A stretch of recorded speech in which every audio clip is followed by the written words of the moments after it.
Okay, we're live back here in the war room. It's the 9th of October. This is what we got, like 24 in a wake up. No games. Game's over. We're not here to entertain you. We're here to do the practical, hard work, heavy lift of how elections are decided in this country, and they're decided by votes. They're decided by real votes, by real people that are certified. And that's what this is going to come down to. Okay, and this part of the show, it's the next hour, we're going to get down to even more nitty gritty. We're going to talk about states. We're going to talk about demographics. One of the things we're going to focus on today is Pennsylvania. Breaking news today. Besides, Nancy Pelosi is doing two things. Number one, she's starting getting a vote on a commission on the 25th Amendment. That's all to fire her base up. She's also doing conference calls because the crib and notes from War Room Pandemic about the congressional delegation. This is going to be massive. It also shows you they're nervous about the vote on November 3rd. Right, because now what they want to do is make sure they got a cover bid. That cover bid is to protect them in January with these congressional delegations. So she's making these calls about places like Montana. That's why let's connect some dots. That's why that court case, that decision by the judge to allow ballot harvesting in Montana is a big deal. So all over, we've got a whole map to go through. Priorities USA just comes in. Mr. Raheem Kassan, what did they tell us? So Pennsylvania is the tipping point, they say, of this entire race.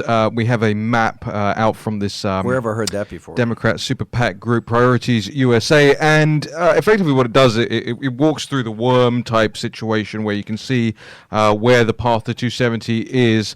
And Biden's path, they say, includes right at the end, i.e. at its shakiest point. Everything else before this is solid, like you got the D.C. and Vermont and all that kind of stuff. And then, but you go towards the 270 and it gets shaky for them. But they say Biden will take Minnesota and Wisconsin and Michigan.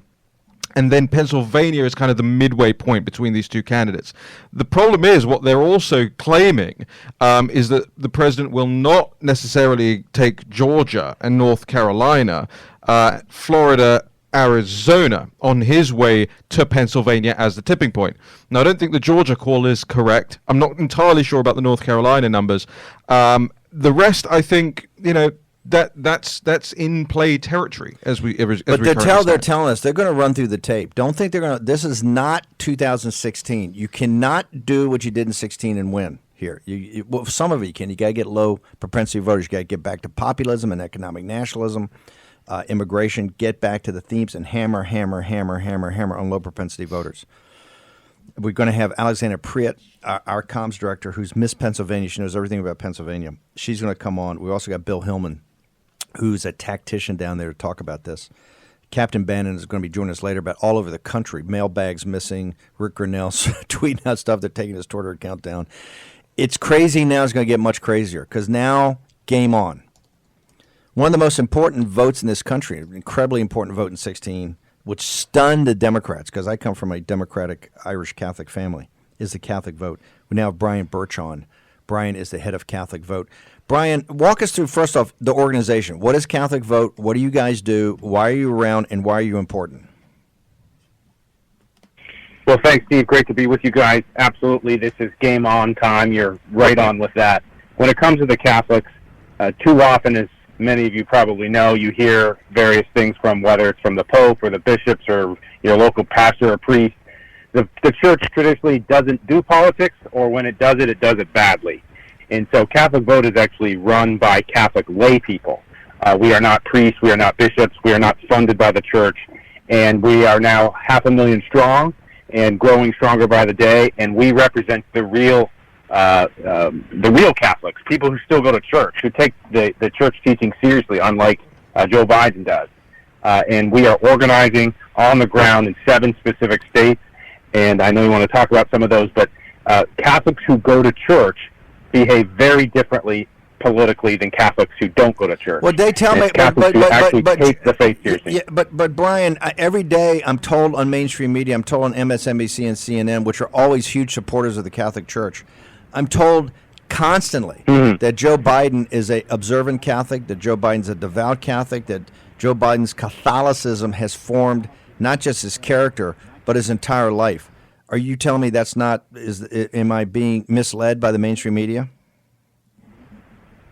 The mainstream media misleading? How could that be? The tell on that, Steve, is Notice what they talk about when they refer to his faith. They never talk about the policies. They never talk about what he actually is proposing to do for the country. Instead, they focus on, well, he grew up in Scranton, he has a rosary in his pocket, he met the Pope one time, and he quotes the Pope, and he likes the Pope. Well, none of that matters. No one's talking about his personal relationship with God. We're talking about what he's actually going to do.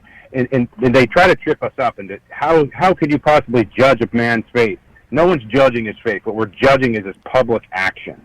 And that's what matters to voters. Whether Joe Biden has a rosary in his pocket isn't going to change your life one bit. What he does with our economy, what he does with children, with families, with the cultural life of this country, that will impact you, and it will change your life. Catholics, when you've got some breaking news Well, here. I'm a lay person too, and I know your organization is a lay person. You can't speak for clergy, but one of my great heroes is Cardinal Raymond Burke, and he had some very strong words about Joe Biden just a week or so ago. He says Biden is not a Catholic in good standing, and he should not approach to receive communion. And then when he's asked to clarify, he says, this is not a political statement. I don't intend to get involved in recommending any candidate for office, but simply to state that a Catholic may not support abortion in any shape or form because it is one of the most grievous sins against human life. He says of Biden, he has not only been actively supporting procured abortion in our country, but has announced publicly in his campaign that he intends to make the practice of procured abortion available to everyone in the widest possible form. So first of all, I would tell him not to approach Holy Communion out of charity toward him. Brian Burch from Catholic Vote, how do you respond to what Cardinal Burke says? Is that a little too hard, or is that basically the philosophy of the folks, the 500,000 strong at Catholic Vote? It's the philosophy not only of 500,000, it's the philosophy of the church since the very beginning. You can't claim to be a Catholic and openly and repeatedly violate one of the core tenets of the church, which is respect for the dignity of every human person, starting with the innocent child in the womb. Cardinal Burke gets criticized, but don't blame the messenger. Your problem is not Cardinal Burke. Your problem is ultimately with what the Catholic Church teaches. And if we take it seriously, if Catholics take their church seriously, then you have to wrestle with that question. That if you're going to publicly and repeatedly and obstinately, as the church says, violate this teaching, you cannot be a Catholic in good standing. And Joe Biden is not. That's why he's been denied communion. His Bishop of Scranton, his last Bishop of Scranton, denied him communion. There's many bishops in this country that will deny him communion if he was to show up. And thanks to Cardinal Burke for actually having the courage to stand up and say this, because there's a lot of bishops and priests who should be doing that, and they're not. Okay, we want to have you on sometime. We can go into talk to the nationwide map, but today we're really focused on Pennsylvania, and you brought it up. He's now Joe from Scranton. He's not Joe. He's not the concierge of the global corporatists in Wilmington, Delaware, or Wall Street. He's now Joe from Scranton. He went up a couple weeks ago, gave this faux populism speech, faux nationalism speech to try to get the Bernie guys on board. But he keeps playing up Scranton. The two states that the Catholic vote are absolutely central to are Wisconsin and Pennsylvania. In Pennsylvania, how big is the Catholic vote now? How meaningful is it, particularly in that Northwest? And where do you see this breaking down for Biden versus Trump? Well, I'll share some inside numbers that we have. The Catholic vote in Pennsylvania is huge, and in Wisconsin, frankly, approaching 30% of the electorate there. And, of course, it breaks down in different ways, as we just talked about, Catholics who go to church, Catholics who are irregular church attendees, and Catholics who don't. If you don't go to church, you still call yourself Catholic, you're likely voting for Joe Biden. If you go to church, though, and this is really important, our numbers show Trump approval rating among Catholics who go to church. And we're talking about between 1 and 1.5 million voters. Trump approval rating is 66%. Now, here's the key. 25 or 30% of those Catholics don't regularly vote. And we all know this was what happened in 16, the surprise turnout among voters that disappeared for previous election cycles. In our opinion, this is what it comes down to. There are not a lot of persuadable voters left out there. It's going to come down to turnout. And for us, because of the sheer size of the Catholic vote, if we can move these numbers among Catholics who still step foot in the church once or twice a year at a minimum, the more the better, obviously, that number could be the decisive factor, and I think it will be. The 16 campaign, This was the path to victory, okay? It was low propensity voters like this. It was the Brian Burches. These are the guys that get it. If the big red predicate at 11 o'clock Eastern Time on the 3rd of November in Pennsylvania will go through Brian Burch. He just absolutely nailed exactly what this is about. Church-going Catholics and semi-regular church-going Catholics, overwhelming support for the traditional values of a guy who may be not, a guy that goes to church every week, Donald J. Trump, but they don't care. They see the directions of the policies. They see what he stands for, from the law and order to the military to confronting China to bringing jobs, manufacturing, blue-collar jobs back that these Catholics have. But the most important thing that Brian Burch said, it is the low propensity voters. That's what this is all going to come down to, the low propensity voters. Brian, last question. How can people get more access to Catholic vote, and what are you guys actually doing to get at those low propensity voters? So very specifically, go to our website, catholicvote.org, click on the Pennsylvania, or click on the state that you want to be involved in. If you're living in any of those states, if you're living in any swing state, we have a full-time operation in each of these states. Sign up as a volunteer. We will immediately get you activated, and we will get you a list of Catholics that are in the vicinity of where you live. Our whole program is designed on Catholics talking to Catholics. All the research shows so much political noise in every election cycle. What people still listen to is someone who they believe is competent or trustworthy. So someone they know. There has to be affinity for the messenger for it to have high value. So we are doing Catholic to Catholic, ideally someone within their own parish. We will match you up with voters in your parish that we think need to be contacted. You can text them, call them, get them to personally pledge you to vote. Tell them you want record turnout in your parish. And we're going to be watching parish by parish, ranking them, which parishes are going to break records in terms of turnout. They need that nudge. They need a personal contact, and we'll give you the tools to do that. Most of these, remember, audience, most of these are registered Democrats, right? Registered Democrats. It is through Brian Burch that victory is. You can see it. You just line it up. Brian, one more time. How do people get to your site? Very simple, catholicvote.org. As the name describes what we do, who we target, what we're about. Very simple. We have a full-time team in Pennsylvania and 7 other states. We'll help you get started right now. Brian Burch, thank you. Good man. Okay, I want to have we're going to get Frank Walker on here in a minute in the next segment if he can hang over, because I got to have a chat with a partners discussion with the deplorables crowd. All this stuff you're going to see on CNN and all the talking heads and everything on Fox and everything like that, that's noise. Brian Burch's signal. Okay? Time to put the toys away. Time to put the games away. I don't hear any whining. I don't want to see any tears. I don't want to hear it. Not here to pat you on the head and make you feel better. We're here to talk about saving this republic. Okay? You want to save this republic? Get right now and get on Brian Burch's site. And we're going to be bringing other guys on like Brian Burch. Okay? Victory begets victory. You want to win, you want to save this republic, this is how we're going to do it. Through the narrow gate. Okay, we're going to take a short commercial break. We'll return. Frank Walker from Cannon 212. We got the Pennsylvania crowd backing that up. All next on War and Pandemic. War Room Pandemic with Stephen K. Bannon. The epidemic is a demon, and we cannot let this demon hide. War Room Pandemic. Here's your host, Stephen K. Bannon. Okay, we just heard how this is going to be won in Pennsylvania, and it's going to come down. You got to win Florida. It's going to come down to Pennsylvania. Pennsylvania is the key that picks the lock. Heavily Catholic. Pennsylvania.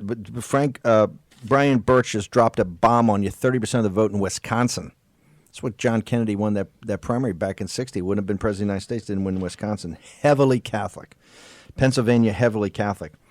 We had started the show with Darren Beatty, former White House speechwriter, now the guy over at one of the guys running Revolver.news, which is one of the new drudges. We got our wingman, Raheem Kassam's on National Pulse. They do a little different thing. Pulse is actually a place with great breaking investigative stories and great news. Revolver's trying to be the new Drudge.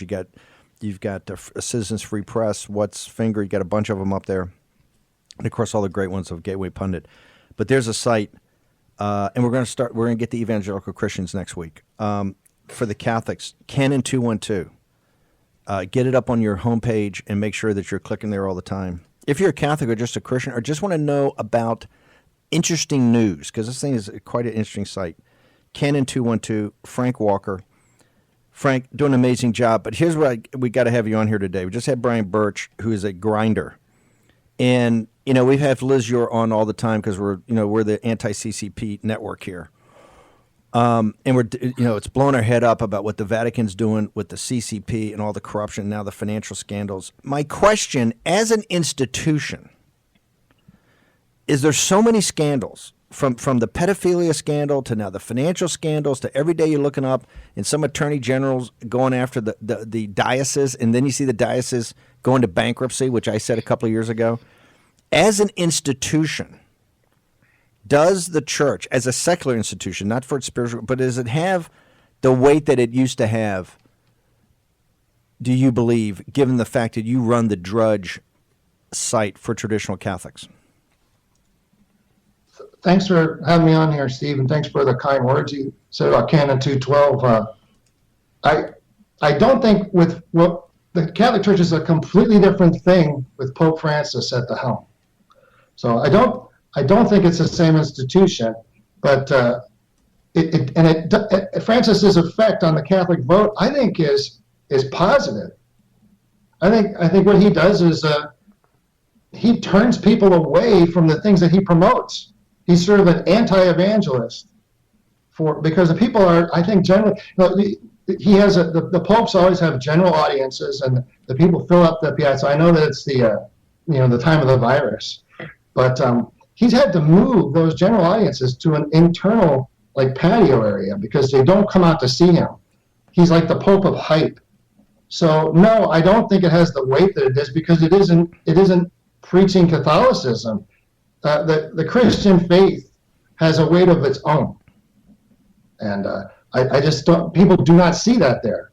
So I think in these elections, like in 2016, it's Trump that's driving the Catholic vote. People are looking to alternatives to the Pope. They're looking at people like Archbishop Vigano and Trump. Some people even think of Trump in spiritual terms simply because he's defending the church. He's a pro-Christian leader. So no, I don't see the weight that it had before. And until it becomes Catholic again, it's not going to have it. Okay, Frank. The church is an organic thing. Yeah, I go back because I can hear the mainstream media melting down already. We got another nutcase on no, because you just said that, hey, in the unbroken chain from St. Peter to today, you've got a guy that's ahead in that. He's not preaching Catholicism. But then they have the great orange barbarian, according to mainstream media, but he's actually protecting Christianity. Just walk through your logic because you're going to get chopped off. So I want to make sure, back that up. You've had an unbroken chain from St. Peter, but you're Frank Walker, who basically runs the Drudge of conservative Catholicism and kind of traditionalism. You're arguing that guy is preaching kind of anti-Catholicism, yet the orange barbarian, according to Rachel Maddow and the crowd over at MSNBC and CNN, is actually protecting a guy that never goes to church, is actually protecting Christianity. Walk us through your logic. Tie that together. Well, the great leaders of Christendom, Constantine and Charlemagne, they weren't very Catholic either. They were about power. They were about battle. I think they weren't baptized till late in life. But they were very necessary. It's very necessary to have power to protect the church from, bad influences and infiltration. And so that's what I mean when I talk about Trump. Just like Bolsonaro in Brazil, just like Salvini tried to be in Italy, just like Orban is in Hungary, they protect Christianity from its enemies in a lot of ways. It doesn't mean that they're Catholics. That's just the role that they're taking. And so I think the Catholics are going to respond to that with Trump. But the unbroken chain that you mentioned about Pope Francis and all of the popes, there have been 38 anti-popes. And I'm not saying that Francis is an anti-pope. I don't know what he is, but he does not appear to be a Catholic pope. And that's very unusual. And so I think we're in an unusual situation with the Catholic Church right now. Frank, one last thing. I just want to get into this. We stay away from theology. Now, I've been over there, and NBC did a whole special with me over in Rome talking about the administrative side. I'm not a theologian. Don't pretend to be. Just follow the teachings that the church says. But there are a number of prominent theologians. I think there were 24. First of all, there were 3 great cardinals that put forward some theological things. The newbie, I think it was, he was supposed to respond to. And on what I love about Canon 212 is every day I go there and it's another day, 15,000 days since he has not responded, right? Which every other pope's responded within 90 days. It's got a ticker right there. 50, I have hope. I know it. But there's another one that had the guy from Cambridge, the first Catholic theologian at Cambridge University, I think, since the Reformation. A very well-known priest in England, and others, I think 24 or 25 young theologians that basically came out with an analysis, and this is not Steve Bannon, this was a couple of years ago, that said, hey, we think he's a heretic, right? And kind of went through it. Where does Pope Francis stand with some of the smartest theologians in the church right now? Oh, I lost you there. Do you have us? Let's see. You broke up there. Are you asking me where do? Yeah, I was asking about. I was asking about Yeah, the. you broke up. I was asking about the. Do you have us back? I was asking about the theologians. These theologians that came in and said that Pope Francis is a heretic. Yeah. So they are good theologians when they said that, and they're simply referring to some of the things that he teaches, and so it's either it is or it isn't, and what that means, how to deal with that, that's open to.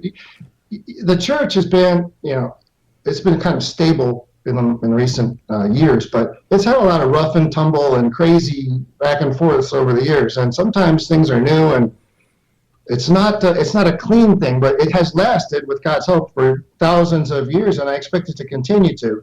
But no, I don't think the popes are supposed to preach or propagate formal heresy, and I think that has practical implications for everybody. But I don't think it's going to hurt the election, which is what you're talking about here, because it doesn't seem to have an effect. It affects the church. I mean, you can't get a bishop to really endorse the Catholic vote. They say, he shouldn't be about abortion, but then they list 7 other things that are Democrat policy points that they call Catholic because their Pope calls that Catholic, like illegal immigration and environmentalism or something, and so they give a mixed message, but I don't think it's going to take.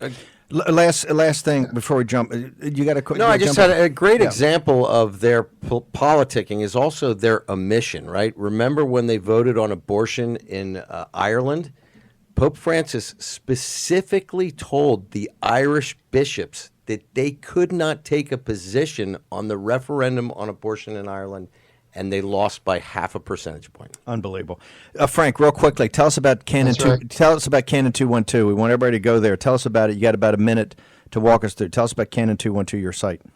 Well, Canon 212. I've been doing this 11 years now. It's there's so much in the Catholic press that's buried, and I wanted to have something where conservatives could become more Catholic and Catholics could become more conservative. But now I think my motto is. There's nothing good or Catholic about liberalism, and so I don't think there's any Democrat policy points that are Catholic, and I put that message out, and that's what I hope to communicate, and that's what I try to teach people. But I don't. If the lead is buried, I put it up there, and I believe that things that need contempt, things that are bad, should get contempt and should get mockery, and I do that. Because really, things are very quiet in the Catholic press. And then I put things that Catholics would read and be interested in that affect the church. So it's really something for Catholics to read, and it's not just about the church at all. Frank, how do people? Do you have a Twitter handle, or I know Canon 212, Canon 212? Canon 212. It's written out. Yeah. Okay. And I have. You can see my daily update video, and it's Canon with like the Canon with just one N, like the camera. Yeah. What I like to do is Google it and you can get to it. Okay, it's not a site for the faint at heart. Okay, you go there, you're going to be rattled, particularly by the headlines. Okay, Frank, thank you very much for joining us. Look forward to having you back. Thank you, Steve. We did that. We did the Catholics. We're going to do Pennsylvania. Alexandra, Preate, try to get Hillman. Raheem, you've been over there with a knitted brow. What's going on?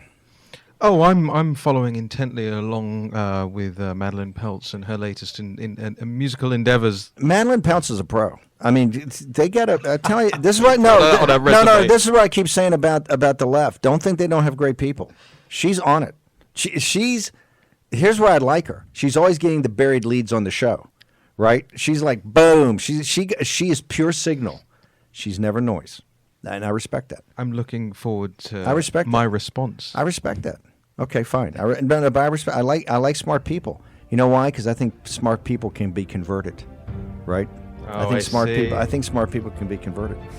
She's the next Mrs. Stephen K. Bannon. No. I mean convert to the Trump movement. Wouldn't want to do that. Okay, sure. Raheem's now rattled me. We'll take a short break back.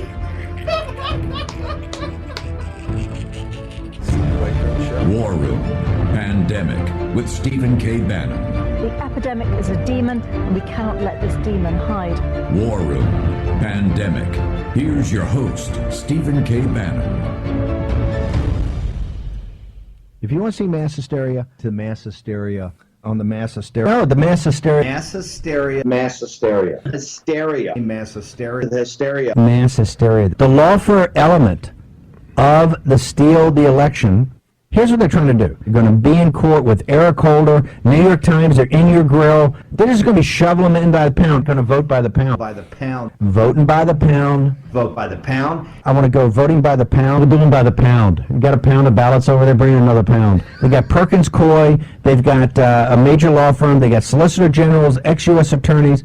They're going to be up in your face. They've traumatized their base. Traumatize your base. Traumatize their base. Traumatizing your base. They traumatized their base. The note, they've already said they're not going to declare any victor. This is going to go on for a month. What they want to do is hit the tripwires, social media, and their digital muscle. Digital muscle. Media muscle. Those are votes that take place on game day. On game day. Game day vote. The game day vote. Game day. Hillary Clinton said, under no circumstances are you to concede. I think we got enough here. We got enough. Election, Joe Biden, illegitimate regime in. Illegitimate regime. Illegitimate and unelected junta. I happen to be a junior officer under destroyer. If you want to see mass hysteria. Pretty good. Not pretty good. By the way, if Madeline Peltz was my wingman, I'd be king of the world. That's Madeline Peltz, a media man. No offense. I'm looking at chopped liver, okay? That's the best supercut ever. What a great time to have my comms director come on. Just saying. The irony of all this. That was Madeline Peltz supercut over at Media Matters. No, but they're paying attention. That was about as good a supercut as you could get. That was all signal, no noise. That was a new Democratic commercial. Vote by the pound. But listen, let's get all the cards on the table. Nancy, the tells are all over, right? Everybody knows what this is going to be about, right? All the sunshine patriots are gone.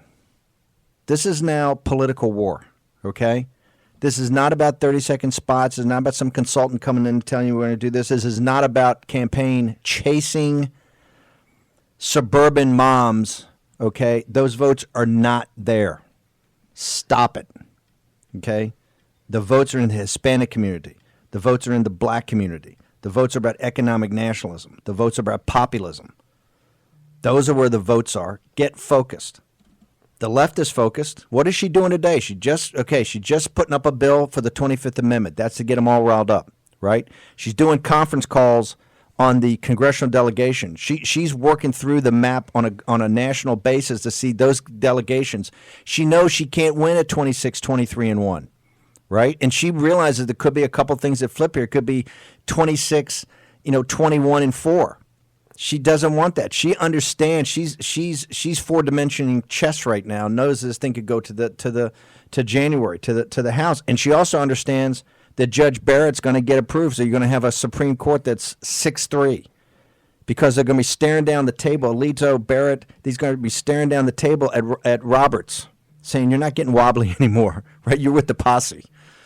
So this is all. It's time to stop playing games. It's time to stop. Let's say what this is about. This is about delivering votes. That's why these morons, right? These morons in Michigan are not helping you. Because they're not. They should be. What they should be doing is going out. And by the way, we had Christopher James. Speaking of delivering votes, I wanted to tweet this out. I want to give a shout out to Chris James. He's been a longtime listener. He and I have corresponded a couple times. And here's this guy. Sends us a photograph on Twitter. It's a picture of him handing out. President Trump wants you to vote today. He's working. He's knocking on doors. It's a door. Everybody has. He's showing you a door hanger. He's walking around today on a Friday morning, knocking on doors, leaving the door hanger, right? Yep. That's what you got to remember. The strategic advantage you have is they have traumatized their base. They can't get people to walk up to a door and knock on it. And we're at the phase. Brian Burch just told you, right? You got 1 million. You got 1.5 million Catholics or X million of Catholics. 66% approval by Trump. They're almost all registered Democrats, and they're low. And they're 25 or 30%, 35% are low propensity voters. You need to convert as much of that 66% as possible. And you're not going to do it by putting a spot on TV, right? These people, they hit the clicker, or they're not watching those channels. You got to walk up to a door. You got to knock on a door. You might have to have a conversation with them, right? And Christopher James, you're a hero. One of the smartest guys that if I had Madeline Peltz and Chris James, I'd be king of the world. I'm looking at chopped liver here. My producer Vish. I'm kidding, Vish. Although she did put together an amazing supercut. Yeah, it was good. It was good. It's good. And here's what I liked about it. They got all the signals. Right. She caught the theme. She caught the theme. Vote by the pound. She caught the theme. Okay, we're going to flip to Pennsylvania. Anything you want to say? You can jump in here at any time, Raheem. I'm working on something. Okay, good. Okay, no, there's a counter. There's a counter. It's okay. It's a Madeline, but here's the difference. Madeline Peltz and the folks over at Media Matters are not trolls. They're pros. They actually do. I don't agree with the politics, but when they're on it, they're on it. You're a troll. You're trolling. Raheem Gassam's trolling. Alexandra Preate, Pennsylvania. We started Priorities USA, came out, the big super PAC of the Biden thing. They come out with this big analysis. It's 236 to 158. A bunch of things hang in the balance. Arizona, North Carolina, shockingly, Georgia, right? Florida may be leaning our way. But the key, they've already put Wisconsin, Michigan are gone, I think, after. Raheem, what do you? Is there like a gnat over there? It's been over there all day. I've got the fly. Okay, I've got Mike Pence's Mike fly. Pence came in. Guest fly. That fly's a rock star. I want to be that fly's agent. Alexandra Preate, tell us about Pennsylvania. What's going to happen there? Massive state, was the key to victory in 2016. Tell us what's happening in Pennsylvania today. Let me start just as a rewind. If you remember famous James Carville, during Senator Wofford's campaign, said Pennsylvania is Pittsburgh and Philadelphia and Alabama in between. That's code word for deplorable. And that's basically what you have in the state of Pennsylvania, but I would call Alabama the great people of Pennsylvania. So Pennsylvania is like a microcosm of the United States, basically. We're battling in every single district, just about. There's obviously a Democrat governor is very liberal. The state row offices are run by Democrats. Our House and Senate are run by Republicans, but their margins keep shrinking. And our congressional breakdown is 9 Republicans, 9 Democrats, but the seats that we hold are very intense and hard fought. For instance, the Connor Lamb seat used to be Republican. We lost it. Now we have Sean Parnell running. So we lost the seat up near Scranton, but we have a really great candidate in Jim Bognett. So, the issue I'd say about Pennsylvania is what's going to matter most is turnout, which goes to your point, Steve. If we don't turn out our voters, it's hand-to-hand combat. We will not win. I think that then you backtrack that and you say, what's the enthusiasm like? The president's enthusiasm is as strong as it was in 2016. It's without a question. There's signs everywhere. If he shows up, we have lines all through even Democrat towns just to see his car drive by. And there's signs, just as in many there were last time. People can't get enough signs. They're being taken down. They want to put more up. People make handmade signs. They buy signs. They have people get them from other counties. So it's a real team effort here. And I'd like to go from there to Scranton, which I think is the most important area in the whole state. President won Erie County, he won Northampton, and he won Luzerne County that John McCain didn't. Other Republicans never can. Those are generally Catholic areas. They're socially conservative and fiscally liberal. Okay, the state of Pennsylvania is different than a lot of other places. So the unions are very powerful in Pennsylvania. You see a few of them only support the president, but you have pro-gun legislators even in the Democrat Party. You have pro-life legislators even in the Democrat Party here. You remember Bob Casey, the governor, was pro-life and was active in Planned Parenthood versus Casey, the case that got Supreme Court to uphold standards against abortion. His son is now the governor, the senator, and he says he's pro-life. Now, there hasn't been lots of proof of that, but he is a respected man by many in the pro-life community. We have Pat Toomey, who's pro-life there, and he's pro-gun. So that's important to understand where Donald Trump falls. I think that this election is going to be very tight. He won only by about 50,000 votes last time. We've got to get to Bill Hillman, but the Supreme Court knocked off the Green Party candidate just a short time ago. Alexandra, and Jill Stein last time. Alexander, hang on a second. We got to jump to Bill Hillman, but got a question. Every poll I'm seeing in Pennsylvania now, he's down 8, 9, 10, 12. I know you say the enthusiasm's high, and maybe these polls are weighted wrong. But if you just look at the trend of the polls, we won by 42,000 votes last time. 42,000 votes. We lost by over 1 million votes in 18 at the Senate level and the governor level. If you add them up, right? We got blown out in 18. Every poll I've seen is grim and getting grimmer. How do you say the president is going to win? Are you saying those polls you don't believe was correct? Is it a game day vote? You got 2 minutes here to tell us what you got. In general, my philosophy on polls are that they are somewhat correct and close to being correct. In this one instance, I'm gauging enthusiasm as equally or more than the polls. The only thing that polls matter to me are show me the polls from 4 years ago to today and compare them. I want to see the breakdown. He is not down by 10 here. He's not down by 12, 16. He's not down by 5. This is exactly the same place we were in 2016. So voter turnout, which is Bill Hillman's expertise, is what this comes down to, okay? The polls, and I don't say that we should be concerned, okay? They're not where we want them to be. But what I look at is, again, where were we 4 years ago, and show me that same poll today, and that's going to tell me what we need to know. Okay, Alexandra, thank you. I want to thank you very much for jumping on here. We're going to try to get Bill Hillman here, and then the next thing is Bill on, Bill Hillman. So, Bill, you have raised some highlights, not just about voter turnout, but about how your concerns is about election administration. Let me call it that way. Walk us through. We got about a minute, and then I'm going to bring you back to the next segment. Give me a minute of what you got right now as far as administration. Okay. There's a couple of areas to be concerned, and all this falls into Philadelphia. Just like you were talking a minute ago, we only won Pennsylvania by roughly 42,000 votes. Hillary came out of Philadelphia with less than 500,000 votes. She left almost 350,000 votes on the table in Philadelphia. Most of that was because her election and campaign just ignored Philadelphia and the black voter in Philadelphia. They're not doing that this year. And so that gets into what they've done is they first have been changing the rules. So as you talk, they took the Green Party candidate off the ballot. Jill Stein got about 50,000 votes 4 years ago, more than the margin that Trump won. And the question is, where are those votes going? I highly doubt they're going over to Trump. The second thing that they have done is... Bill, hang on 1 second. We're going to get to the second. Let's take a short commercial break because I want to get all your points in. Bill Hillman, who's a tactician in Pennsylvania, talking about this issue of how do you actually count the votes, what votes are certifiable, all that when we return on War Room Pandemic.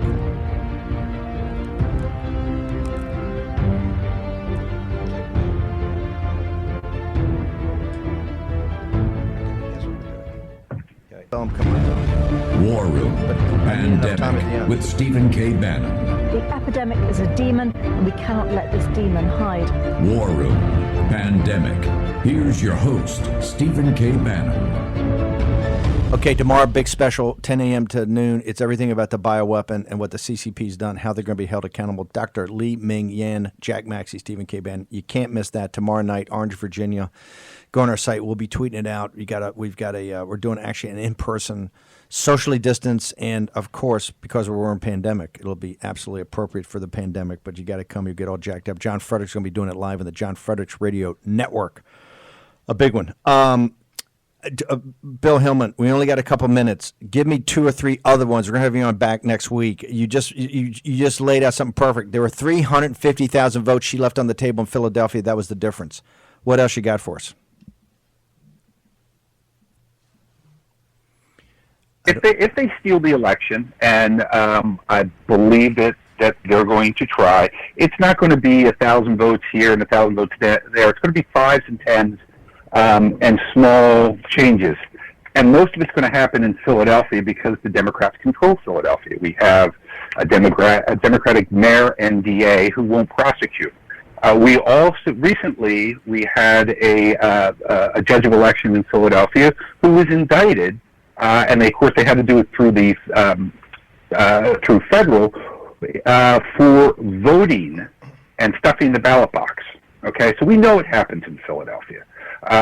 And as we've tried to get poll watchers inside, one of the things they've done is the Election Bureau in Philadelphia has set up satellite offices where you can go in, you can register to vote, you can get your mail-in ballot, you can fill out your mail-in ballot, and leave it there, and they're going to count them there.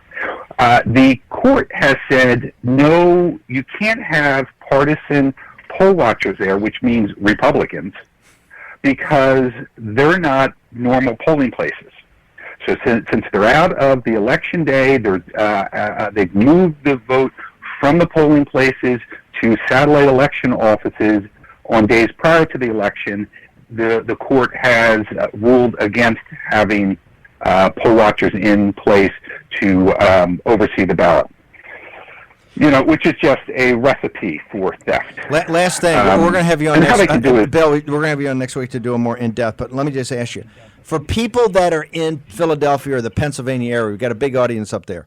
Can't they volunteer to be an election official? Not a poll watcher, but I mean get in the room. So you say they're going to steal in by 5s and 10s. You're actually in the room as a responsible adult to keep your eye on everything and just make sure it's done by the Robert's Rules of Order, because that's what we want every certifiable vote to count. How do people actually volunteer? What's the call to action here?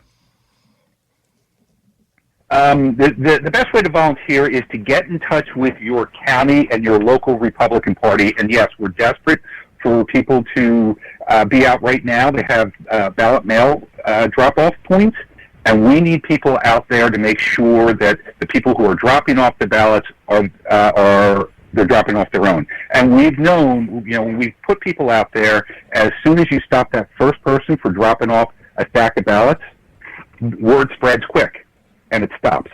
You don't have to be aggressive. You have to remind the county official that's standing there that person isn't allowed to do what they're about to do. Bill, how do people get to what's your local party? What's your social media handle? Do you have a Twitter account people can follow, or a website they can go to? I would tell them to go to MontcoGOP.com, Montgomery County Republican Party.com, and there is a form up there where they can leave their information to come and help us, and we'll spread it out to the other counties. Bill, thank you very much. You're a great American patriot. We'll have you on next week. We want to do an in-depth of all the tactics of how they're going to try to mess up election administration. I want to go quickly to Maureen Bannon. I want you to tell me, Captain Bannon, I want you to tell me about Rick Grinnell. What happened with Rick Grinnell yesterday? So Rick Grinnell was authorized to share a post of one of his friends who happens to be a retired police officer in Hermosa Beach, California. He shared the picture on Twitter showing this man's parents, who had been dead for 10 years, received ballots for the 2020 general election. He asked Rick Grinnell, or gave him permission, to retweet it and call for an investigation into voter fraud. Twitter immediately locked Rick Grinnell's account and said that you must delete the picture and black out the addresses, and then you can repost it. So and Rick Grinnell came back and said, I'm not going to delete it. I was given permission. I'm not deleting it. I'm not blacking out the addresses. So at this time, his account is still locked. Okay, every day we're going to have Captain Bannon is going to give us an update throughout the country of where the mail guys are dumping them into rivers, as the president says, or ditches, and everything that's going on in this administration. Captain Bannon, thank you very much. Look forward to having you on Monday and get a more detailed assessment. Just breaking news, markets roaring right now on the latest tweet from Donald Trump says, COVID relief negotiations are moving along. Go big. Go big or go home. We got something special. We got a Raheem Kassam special. You want to tee it up in your 5 seconds? Madeline Peltz, I appreciate the effort. Okay, but she's the best. We're going to go. If Madeline Peltz was my wingman, and the wingman let's see who's the best. This show would be the biggest show in history. Let's see who's the best. Let's roll it. Let's roll it. No, If you let's want roll it some down. mass hysteria, to mass hysteria. On the mass hysteria. No, the mass hysteria. Mass hysteria. Mass hysteria. Hysteria. Mass hysteria. Hysteria. Mass hysteria. Yeah. The law for elements. The vote by the pound.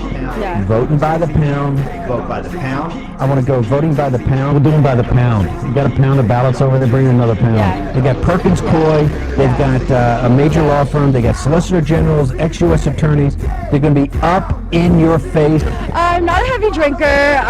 They've traumatized their base. Traumatize your base. Traumatize their base. Traumatize. Yeah. Traumatizing Yeah. their base. They Yeah. traumatize their Yeah. base. Digital muscle. Muscle. Digital muscle. Media muscle. Muscle.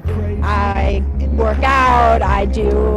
Muscle. It's those are votes that take place on game day. On game day. Game day vote. The game day vote. Game day. Game day. Watch a lot of reality television. Game day. Hillary Clinton said, under no circumstances are you to concede. I think we got enough here. We got enough. Oh, election, Joe Biden, illegitimate regime in. Illegitimate regime. Illegitimate regime. Illegitimate Yeah. and unelected Yeah. junta. I happen to be Yeah. a junior officer on the destroyer. I'm Madeline Peltz. I'm a researcher with. The best. Come on Absolutely now. the best. That's pretty good. That's pretty good. But Well done, Madeline. Yeah, no, Absolute. Madeline, it's all said out of respect, right? We respect you as a professional. Great job. Okay, special tomorrow, 10 to noon. Dr. Lee Min Yang, got to watch it. Everything about the labs in Wuhan, what happened. Tomorrow night in Orange, Virginia, live. We're going to be all weekend. We're doing 5, 6, 7 of these a day, nonstop until Election Day. Game on, the big red predicate.